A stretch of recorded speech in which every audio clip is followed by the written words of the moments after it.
Good evening, friends. This is your host to welcome you through the creaking door into the inner sanctum.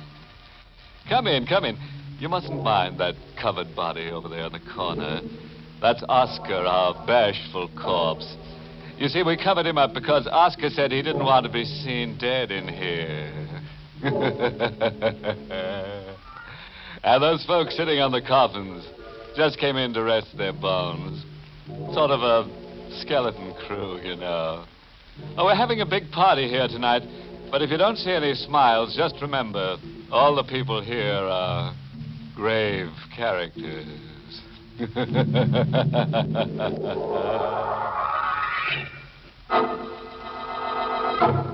Tonight's Inner Sanctum Mystery, Corpse Without a Conscience, was written by Ed Adamson and Bob Sloan and stars Carl Swenson in the role of Charles with Everett Sloan as Bellini. As they so often say, the line that separates the dead from the living is very thin. Now take tonight's character, Mario Bellini. Bellini crossed that line so many times he almost wore it out. Like the strange, mystic man that Mario Bellini was in life, the small mosque-shaped tomb in which his body reposed was strange and mystic, too. In the hillside cemetery, it stood alone and aloof, above the other tombs.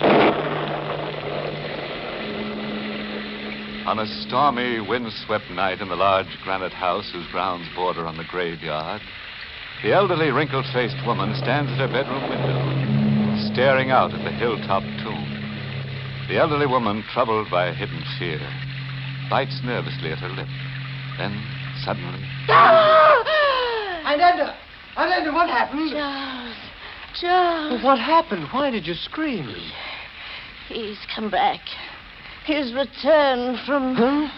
What are you trying to say? Who's come back? Mario Bellini. Bellini? Yes, he was here in this room. It's ridiculous. Bellini's dead. He's buried in that tomb up on the hill. I know, but he's returned from the dead. Nonsense. The dead can't return. Bellini can. He has strange powers. He was here in my room. Can't you tell he was here? Well, how? That odd incense he always had burning in his place. Don't you smell it? This room, it's filled with the odor of Bellini's incense. It's just your nerves. There's no odor of incense in this room. What? Not a trace of it. Now go back to bed. You think I'm crazy. Just because I'm old, you think I imagine things. Bellini is up on the hill in that tomb. His casket is in the crypt under the stone floor. Even if he could rise from the coffin, he'd be locked in that crypt. Not that the dead can rise. Bellini has strange powers. For your own peace of mind, I'm going to prove to you that Bellini's body still rests in that tomb. Going to wake up Horton, and he'll help me unseal that trapdoor in the stone floor. It's no use, Charles. You won't find Bellini there. What makes you so sure? Because of this note. What note is that? I received it from Bellini the day before his death. I never told anyone. Here, read it. Mrs. Ferguson, you have won in life. I will win in death. I shall return for my victory on the first anniversary of my death. Bellini. You see, the prophecy in that note has been fulfilled. Mario Bellini died just 1 year ago tonight.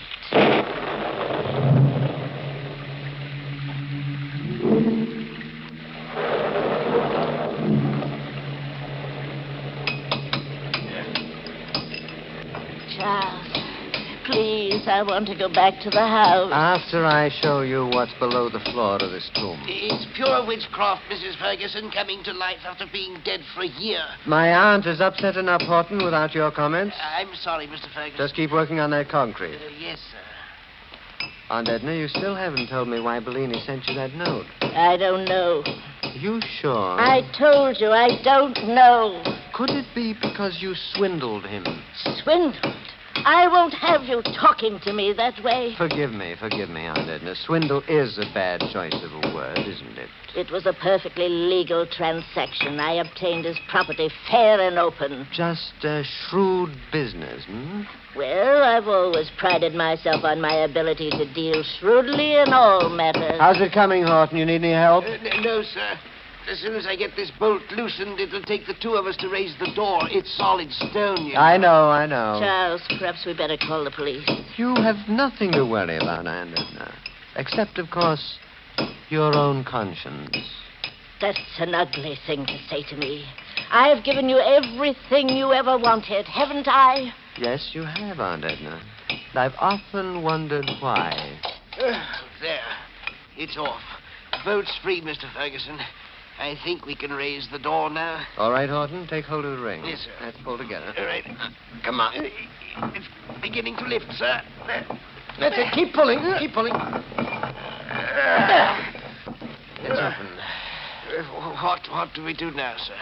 Mrs. Ferguson, you and I are going down there into the crypt. Oh, please, sir. Mr. Bellini always frightened me when he was alive. I'd rather Don't not. be a fool, Horton. The dead can do no harm. But Mrs. Ferguson said he came out to this crypt tonight. Never mind what Mrs. Ferguson said. You are doing as I say.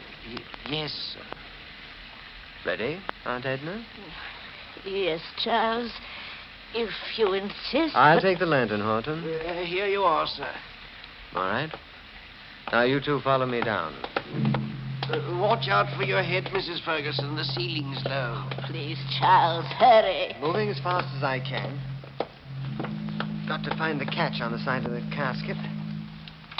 Ah, here it is. Now, pull back the panel, Horton. Yes, sir.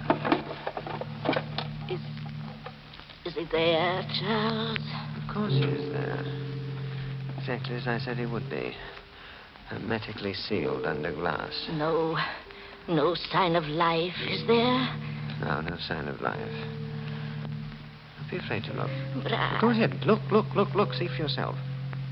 See how safe you are from the unrising, dead Mario Bellini. Oh, thank heaven. He's there. And dead.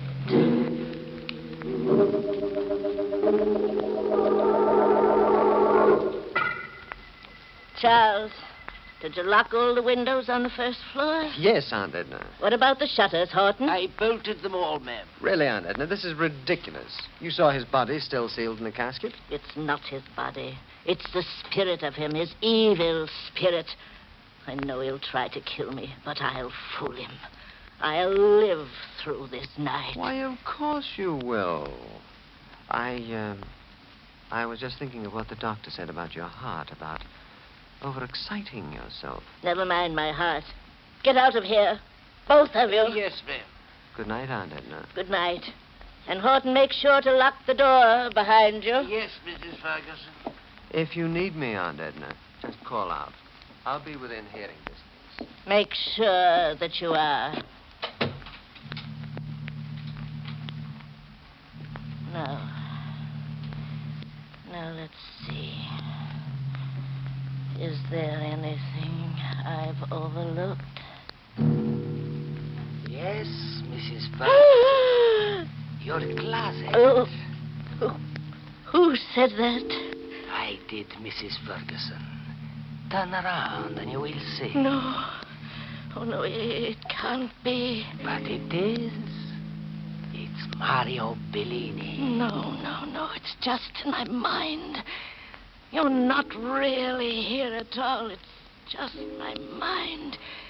You're in your casket where we left you. Am I? You're dead. I saw you in that casket.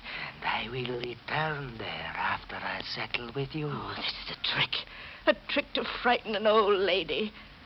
You're not really Mario Bellini. You can't be. You are going to die, Mrs. Ferguson. Stay away from me. You are going to die for what you did to me in life. It was all legal. I can prove it. I am not bound by the law now, Mrs. Ferguson. I am taking you with me back to the grave. No. Please, stay away. Don't come near me. You Foolish old woman. Do you think I'm afraid of that knife in your hand? Do you think a knife can protect you from the dead? Don't come near me. No, let go.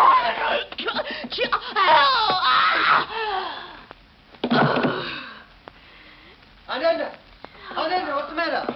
Charles. Mrs. Ferguson. Oh, she's been stabbed, sir. Horton, call Dr. Marshall. No. Wait. Bellini. What? Mario. Bellini. Return from the grave. Mrs. Ferguson. She's dead, Horton. She was trying to tell us something. What did she say about Bellini? I'm not sure, but it seemed as if she were trying to accuse him. Of stabbing her? Yes, but that doesn't seem possible. Every entrance to this room was locked. Horton, look. Her hand on the knife as if she'd plunged it into herself. Mrs. Ferguson wouldn't have killed herself, sir. And yet there was no way for anyone to get in here. Anyone alive. I don't know what to think now. Maybe my aunt knew what she was saying. Maybe she did. Horton, what are you staring at? Look, sir. This was on the floor. What is it? A ring, a gold ring, with the initials MB engraved on it. I saw that ring tonight.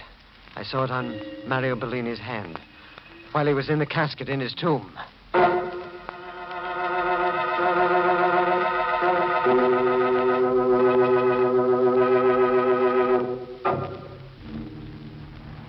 Everything's just as we left it, sir. The stone trapdoor still open. The casket seems to be in place down there in the crypt. Yes, well, we'll go down to make sure. Did you think it's safe, sir? We've got to find out if this was the ring Bellini really had on his hand. Mr. Ferguson, the panel of the casket is open. Nothing to be afraid of. It's the way we left it. Let me have your lantern. Here you are, sir. Is he still in the casket, underneath the glass? Yes, he's here. I guess we must have misunderstood what my aunt meant when she spoke his name. Of course, sir. Nobody can return from the grave. Good heavens, Mr. Ferguson, his hand, there's no ring on it. Hmm? Look for yourself, it's gone, sir. There's no ring on his finger. Oh, yes, no ring. But it's not possible. Are you sure you saw the ring on the corpse? Couldn't you be mistaken? I guess I could be, but, well, I guess I must be, because No, you were right. Mrs. Ferguson was right, too. Mario Bellini did return from the dead to kill her. Horton, what are you talking about? Look at the other hand.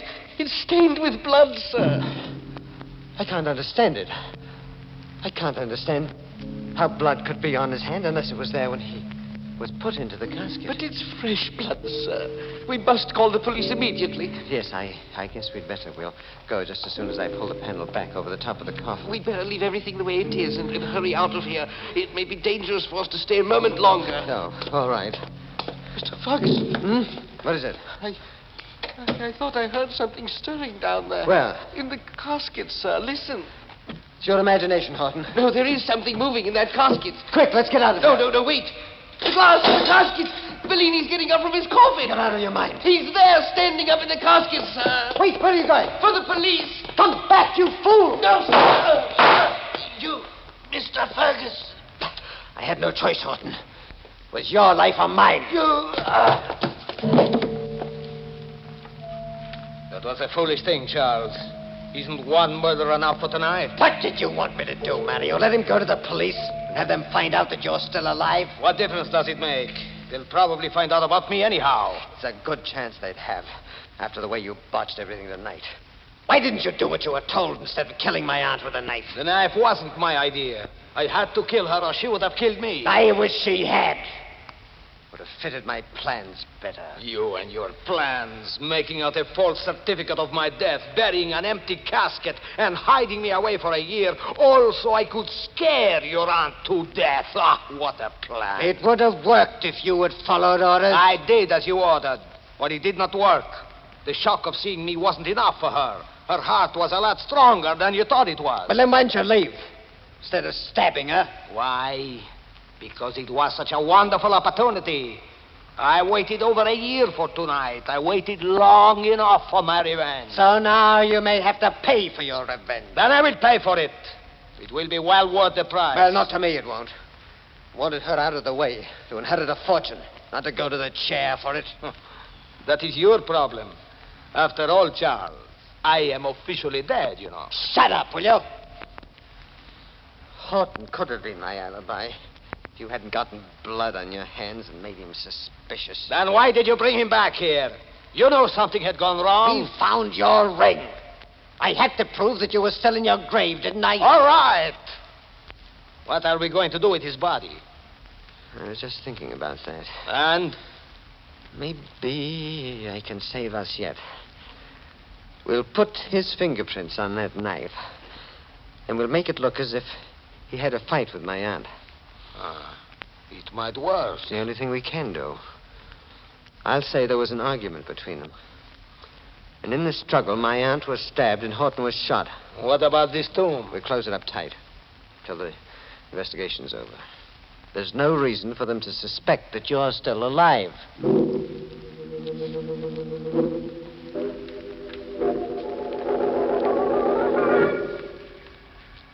Yes, Lieutenant, the bodies were just where you found them. You didn't touch a thing, Mr. Ferguson? No, not a thing. My aunt was there on the floor near the bed, and Horton was only a few feet away. Tell me, Mr. Ferguson, where were you when you heard the first shot fired? Downstairs in the library. Mm-hmm. And you couldn't hear anything of the argument that went before it? Didn't hear a thing. That's why I'm not sure they were arguing. All right. Well, I won't take up any more of your time tonight. I'll be back in the morning. Oh, very well, Lieutenant. By the way, this window here faces the hillside cemetery, doesn't it? Yes. Did you happen to notice anything strange going on out there about the time your aunt was killed? No. I told you I was in the library. Oh, yeah, so you did. Why do you happen to mention the cemetery, Lieutenant? Oh, it probably has nothing to do with this case, but I had a call about an hour ago from a woman who said she saw a light out there. A light? Yeah. Oh. Probably just a crank call. The woman insisted she saw two men coming out of a tomb, the one on the top of the hill shaped like a mosque. To whom they buried that queer duck in. His name was Mario Bellini. Mario Bellini. Oh, yes. I guess I'll have to investigate it sometime tomorrow after I make my report on this case. It's the trouble with being a cop. You get 100 crazy calls like that a year. No, they're bum steers, but you got to see them through anyway. Yes. It must be quite a nuisance. Yeah, sure is. Well, good night, Mr. Ferguson. Good night, Inspector.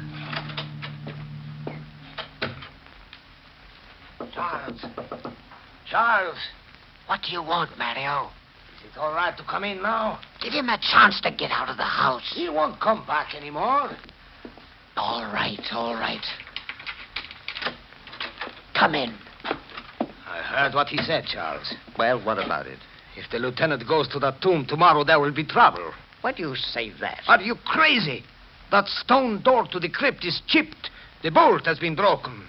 And there may be blood stains on the floor. Well, what if there are? There's no connection between me and Mario Bellini. Isn't there? What about the false death certificate? Don't you think they can eventually trace that back to you? Oh, I don't know.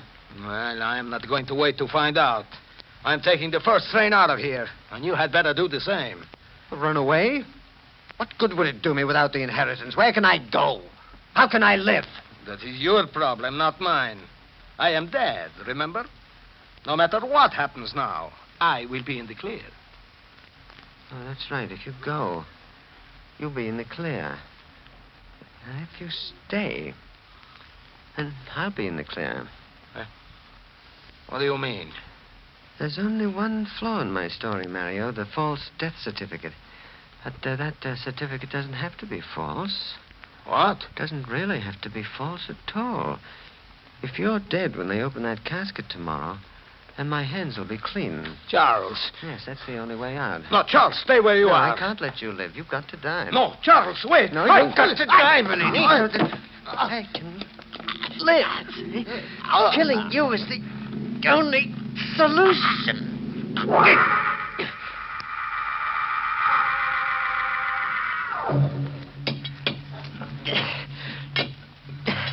What a shame, Mario, that you can't help me lift this door. Even with an iron lever, it's too much for one man to open all the way. Now it's coming. It's a little farther. I can prop it up enough for me to slide in. Not that.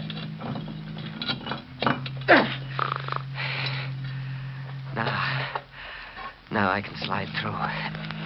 If I do it ever so carefully.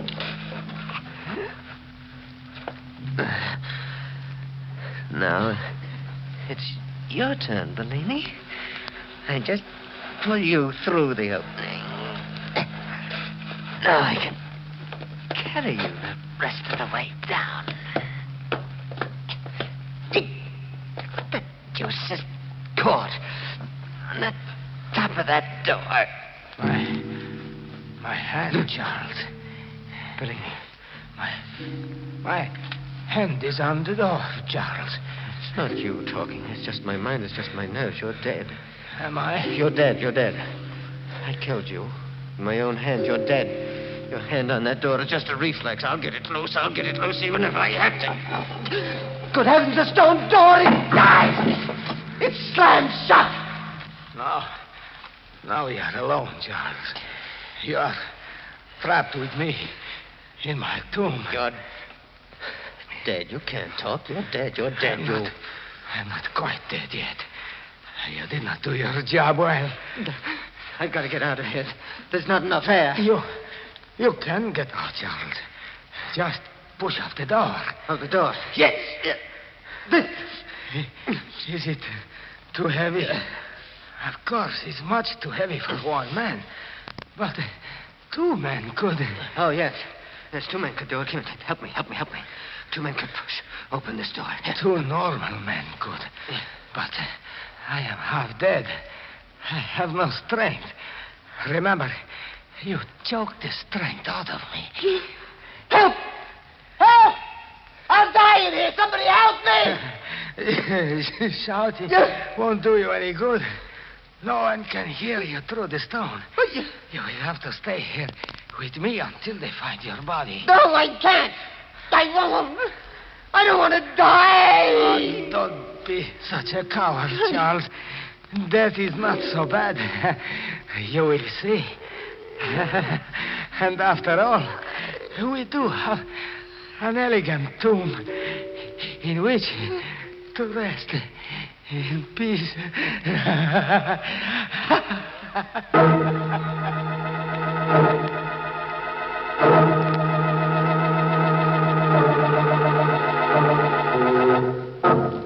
That's what we mean when we say the guy died laughing. No sense of humor, that Mario Bellini. Just couldn't take a choke.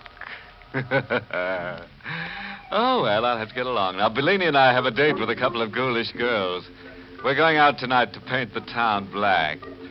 Oh, you didn't know that Bellini and I were pals? Why, of course. I've known that stiff ever since he stood knee-high to a grave hopper.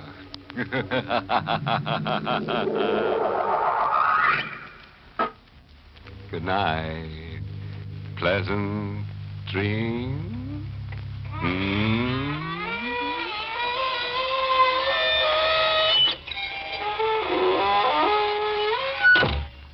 Inner Sanctum was heard in the United States over CBS, the Columbia Broadcasting System, and has been rebroadcast for servicemen and women overseas. This is the United States Armed Forces Radio Service, the voice of information and education.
You've been listening to the OTR Gold Network.